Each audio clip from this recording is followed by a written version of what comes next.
Hey there Reddit, it's William here. I'm 41 and I'm just an ordinary guy, you know. Like you, I've scrolled through numerous heartbreaking confessions about infidelity with a sense of disbelief, maybe even a bit of superiority. I always told myself that could never happen to me, not with Madison. But today, the joke's on me. My heart feels like it's been ripped out of my chest, stomped on, and handed back to me still beating. My wife, she cheated on me with my old army buddy, Matthew. In the hope of finding some catharsis, I'm going to share my story with you.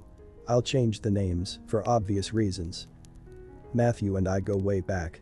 We were comrades, brothers in arms, you could say. We met in the army and served together about 20 years ago. There's a bond there, a bond that only soldiers understand. It's the kind of friendship that's forged in the crucible of shared danger, of having each other's back no matter what. Those were the glory days when we were young, fearless, and inseparable. After the service, we held on to that bond for a while, trying to adjust to a world that wasn't at war, a world that didn't make sense to us anymore. But life, as it often does, had other plans.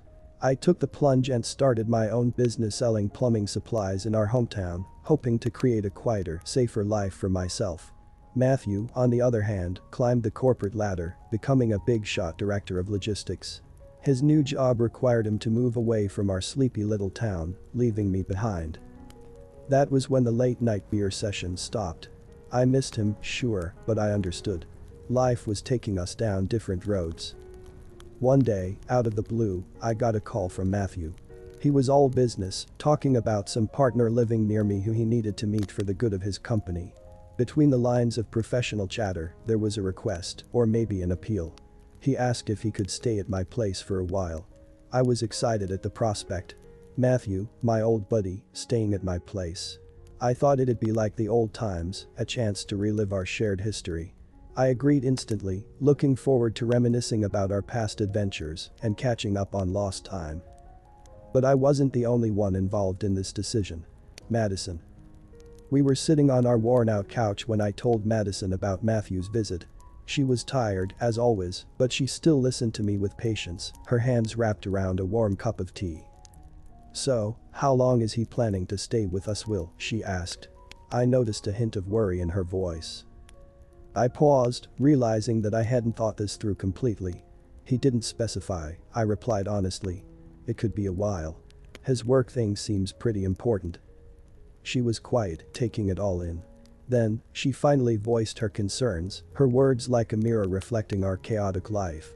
"More cooking, more cleaning," the girl, she sighed, her words hanging heavy in the air. It was a quiet plea for understanding, for empathy. I felt a pang of guilt, but I still tried to convince her. "I know, Maddie. It's a lot.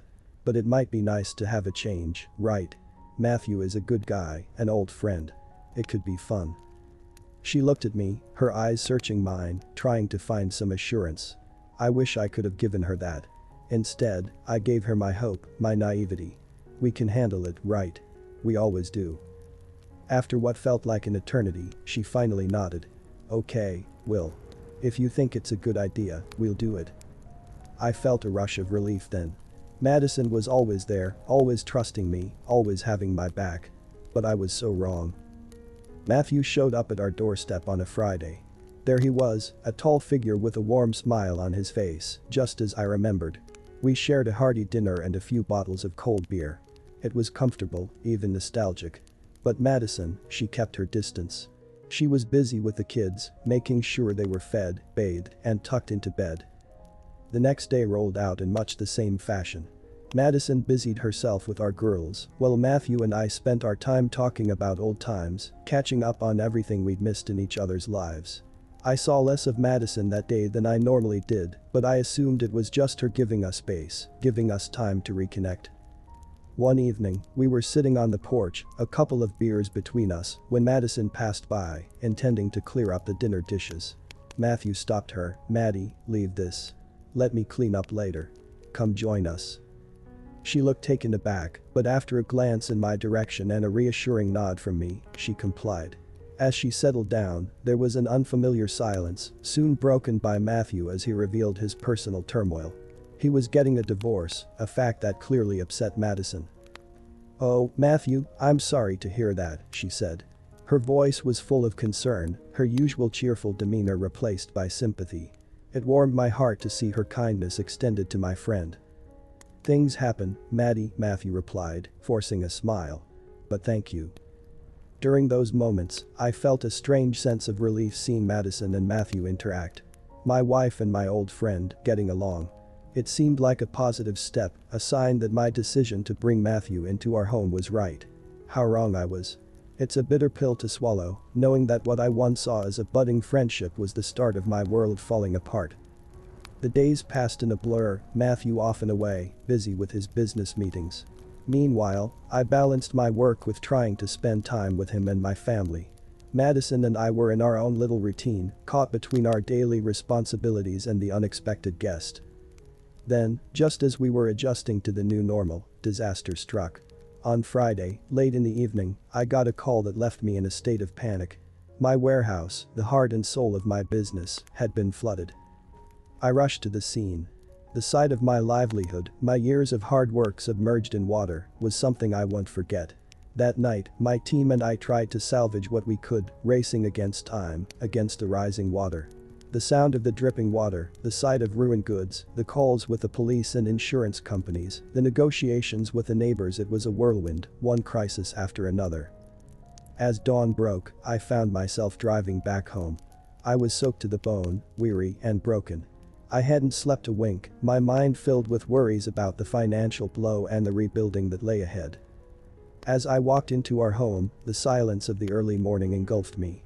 The girls were asleep, their peaceful faces a sharp contrast to the chaos outside. I was dead tired as I headed up to our bedroom. My body was screaming for sleep, my eyes gritty with exhaustion. I just wanted to crash in bed, to feel Madison's warmth next to me. A piece of my normal world amidst the disaster that was unfolding. But as I neared our bedroom, I heard this weird sound. Snoring. But Madison, she doesn't snore. Puzzled and more than a bit annoyed, I opened the door. And man, what I saw, it's etched in my mind. Right there, in our own bed, Madison and Matthew were all tangled up, asleep. It was like someone punched me in the stomach. I felt this wave of rage, washing away my exhaustion. I roared, "What the hell is happening?" Matthew, the jerk, bolted awake. He had this guilty look on his face, stuttering, "It's not what you think. But I wasn't born yesterday. It was exactly what I thought." Madison, she was crying, trying to apologize. "I'm so sorry." Sorry. She was sorry. The woman I'd given my heart to, who I trusted more than anyone, had stabbed me in the back. It was like a slap in the face. It hurt worse than the warehouse disaster, worse than anything I'd ever felt. My heart was shattering into a million pieces. She had turned our home, my sanctuary, into a scene of betrayal. I felt like my world was crashing down around me, leaving me in a pile of broken pieces. My heart was pounding in my chest. I felt like a volcano ready to explode. "I can't believe you, Matthew. I trusted you, man." I bellowed at him. The room felt too small, too suffocating, every breath was a struggle. Then, I turned to Madison, my wife, my partner, the mother of my children. "And you, Madison," I growled, "after everything we've built together, is this what it comes down to? Some cheap fling with my supposed best friend?" I could hardly look at her.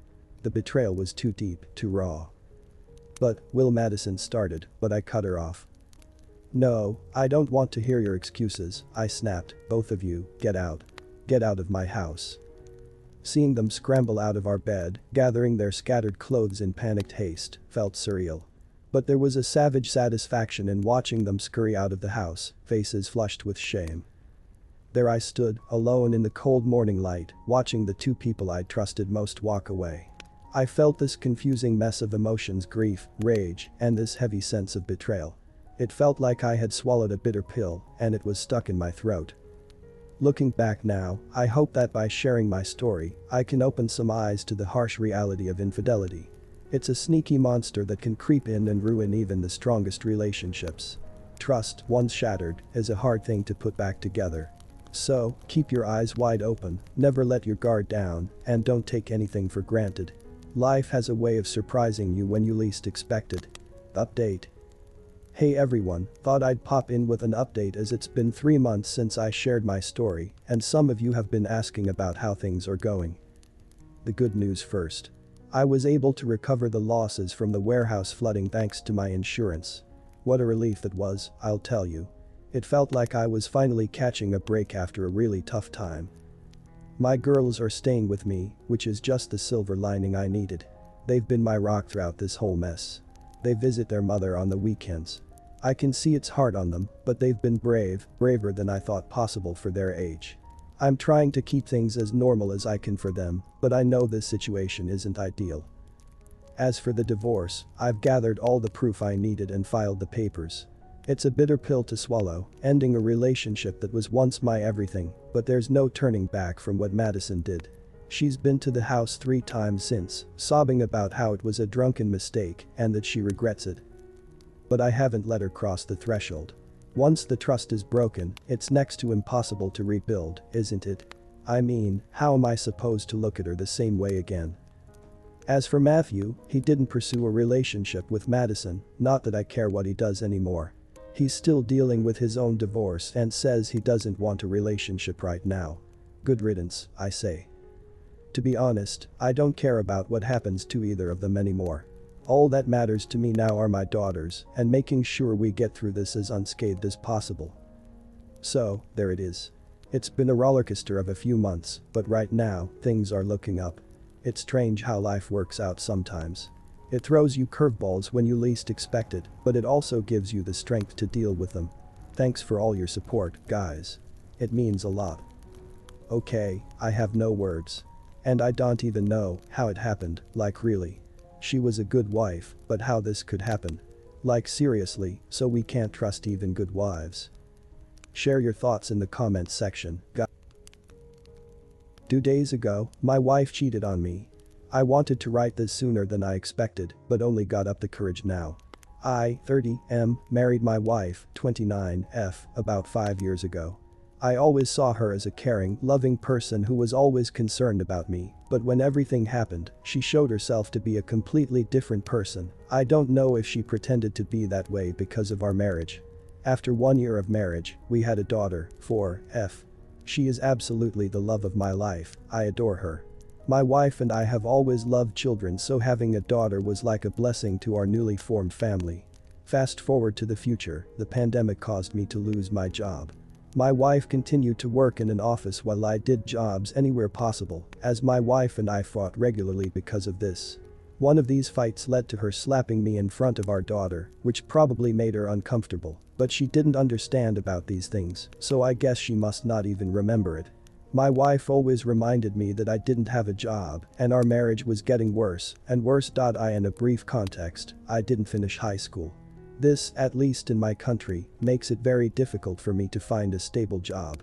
I had tried to get a job in several places, but it never worked out.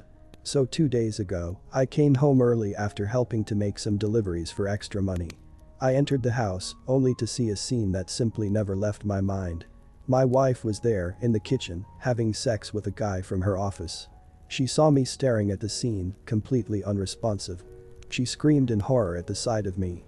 I just wanted to walk over there and kill that guy, but I somehow managed to keep calm. I left the house, with my wife's car keys in my hand, since I don't have a car and needed to pick up my daughter from school. She came out of the house a few minutes later, with messy hair, tired and with red cheeks. She was probably having sex with that guy all afternoon. She looked at me, crying, telling me that she loved me and that she was sorry. I didn't know what to say. The only thing I could ask her was, "How long have you been doing this?" Which she replied, "Please." This was the first time I didn't know what I was thinking. It was a lie. I wanted to believe her, but I couldn't. I got into the car without saying another word, driving to my daughter's school and picking her up. I needed to relax, so I just drove to some fast food place and bought us snacks. For a few seconds, while I was eating with my daughter, I forgot what had happened. After spending an hour with my daughter, my wife texted me, saying that she loved me and was very sorry for what she had done, and that she was at a friend's house in the office, so that she could relax. I didn't answer anything. I drove home, only to find that guy sitting on the sidewalk, looking down. I got out of the car and put my daughter to sleep in our former house, then got out of it. I just watched him turn around, crying, saying that he didn't know she was married. I asked him to explain and he said that she basically lied to him. He told me that she said that she was single and that her ex-husband lived in another state and her daughter lived with her. He told me they never had sex in the bedroom and that she always wanted this on the living room or the kitchen. That is why they never had sex there, since that is the only place where there were pictures of me and her together, and if he found out, he would probably freak out and stop to hook up with her. I asked him the same question I asked to my wife. How long have you been doing this? And he answered that they had been having this affair for 3 months. I didn't know what to say. I stopped feeling my body completely. I've never been so devastated in my entire life. I told him to go home, but he told me that he didn't have a car and that my wife brought him to my former house and she was the one who drove him home. I felt a little remorse from him, maybe he was telling the truth, maybe he was truly sorry. I gave him a ride to his house, but we didn't talk the whole way. When we got there, I asked him if he had anyone, if he was in a relationship. He replied that he had a girlfriend. I told him to tell her everything that happened, to protect him, her, and their relationship. I said that she would probably freak out, but remembered him that he simply wouldn't be able to continue a relationship, knowing that he cheated on his girlfriend. I said that, in the end, it was his decision to tell her or not. He just agreed and got out of the car. After that, I came home to keep my daughter company. I have never been so devastated and destroyed in my entire life, and I have never cried as much as I have in the last 2 days. Now I can't think of anything else but protecting my daughter. I don't want to see that woman again in my entire life, and I hope to get a lawyer as soon as possible so that I can get a divorce. I will try to post updates whenever I can. And thank you for reading. I needed to get this off my chest and didn't want to tell my brother, who is the only person in the family that lives in my state. Also, sorry for any mistakes, I am not an English native speaker, so it is very difficult for me to write anything in this language, but I tried my best. Thanks. Edit. Since there's a bit of people confused, I did not let my daughter alone at home when I arrived the guy to his house. I called my brother to keep an eye on her. I just felt bad for the guy, maybe he was sorry, I dunno. Edit 2. So, yeah, I felt like I needed to do this edit because there are many people talking about the fact that I drove the guy to his home.